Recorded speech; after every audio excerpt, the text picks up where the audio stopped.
La Déclaration universelle des droits de l'homme, promue en 1948 par l'ONU, s'est fondée sur une vision philosophique et culturelle partagée par l'ensemble des pays constitutifs de cette organisation. Toutefois, l'Église catholique enseigne que la dignité de la personne peut être affirmée non seulement à partir des lumières de la raison humaine, mais qu'elle se trouve également révélée dans les Écritures saintes.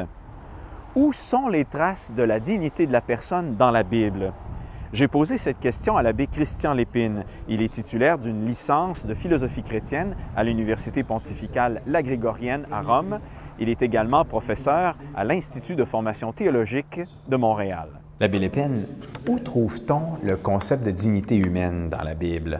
L'affirmation qui revient le plus souvent, donc l'affirmation de base, la plus constante, c'est tout simplement le fait que l'être humain est créé à l'image de Dieu, c'est présent dans la Genèse, c'est exprimé dans la Genèse, et ce regard sur l'être humain porté par l'Église, c'est l'être humain créé à l'image de Dieu. Donc l'être humain est dans le monde, mais il dépasse le monde. Il est dans le monde, mais à sa façon, il transcende le monde, parce que créé à l'image de Dieu, il tient de Dieu la capacité de connaître, la capacité d'être libre, d'avoir une volonté libre, et cette image de Dieu en fait comme la base d'une dignité.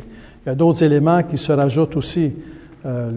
Par exemple, l'incarnation, c'est le Fils qui assume une nature humaine, le Verbe s'est fait chair, et certainement qu'assumer une nature humaine, corps et âme, de cette façon, Dieu confirme la dignité de l'être humain dans sa structure corps et âme. On sait aussi que Jésus-Christ a donné sa vie par amour pour nous sur la croix.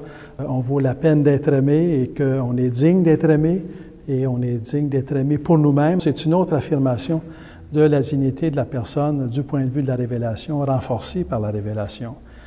Jésus-Christ nous apporte aussi la révélation que nous sommes appelés à la vie éternelle. Chaque être humain est appelé à participer au royaume de Dieu pour l'éternité. Donc, c'est une autre facette qui vient encore une fois enrichir le regard sur la dignité de la personne, et quelle que soit sa situation de vie ou de santé ou de relation ou économique. Comment le fait de reconnaître à tout être humain une dignité personnelle modifie ou change notre façon d'entrer en relation avec lui? Dans les faits, regarder l'être humain dans sa dignité, on peut l'opposer, c'est de le regarder comme un objet. Donc, c'est d'apprendre à faire la différence entre regarder l'autre comme un objet et le regarder dans sa dignité de la personne. Un objet, c'est un rapport utilitaire. Donc, je me sers des choses, je me sers d'une chose. Un objet, c'est une chose à mon service, à ma disposition. Tandis qu'une personne, c'est pas une chose. Comme une personne est digne d'être aimée pour elle-même, je ne peux pas la réduire à être un objet qui me serait utile ou avoir un rapport d'appropriation avec l'autre qui me serait utile. Ni comme, par exemple, dans la relation amoureuse, je ne peux pas voir l'autre simplement comme un objet qui est là pour moi, mais qui est là dans sa dignité de personne, digne d'être aimé pour lui-même ou pour elle-même. Du point de vue social, dans une compagnie, par exemple, je ne peux pas dire l'autre, c'est un employé, il a son salaire, donc je vais le traiter comme un objet qui est là pour remplir sa tâche, en négligeant le facteur humain, en négligeant que c'est une personne dans toute sa dignité, parce que la dignité du travailleur, elle n'est pas basée sur la tâche qui est accomplie, mais sur le fait que c'est un être humain qui travaille. Et donc, ça change le regard. Ça change le regard sur l'être humain, sur la façon dont il est traité dans les relations comme chose, donc comme objet utile que l'on manipule ou qu'on utilise, ou comme personne dans sa dignité, digne d'être aimé, d'être respecté pour lui-même ou pour elle-même. On voit beaucoup apparaître ces années-ci des hôtels pour chiens, des forfaits vacances pour animaux domestiques, des services funéraires même pour les animaux domestiques. Ça soulève un questionnement. Est-ce que les bêtes qui nous entourent et que nous aimons ont elles aussi une dignité?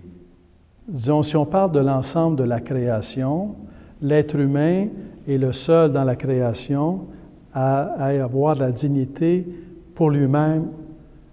C'est le seul être qui existe dans l'univers, dans le cosmos, qui existe pour lui-même, dans le sens que Dieu a posé l'être humain dans l'existence pour le conduire à la vie éternelle, et qui a une dignité pour lui-même.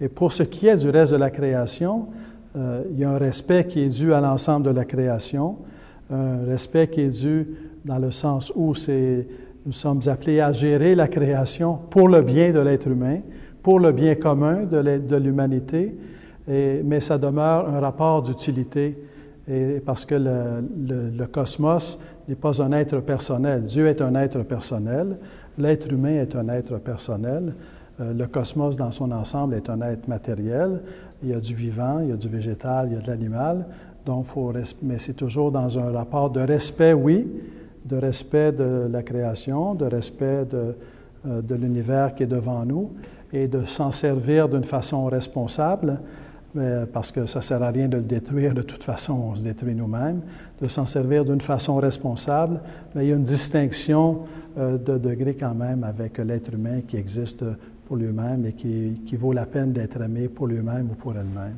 Christian Lépine, merci. Salut.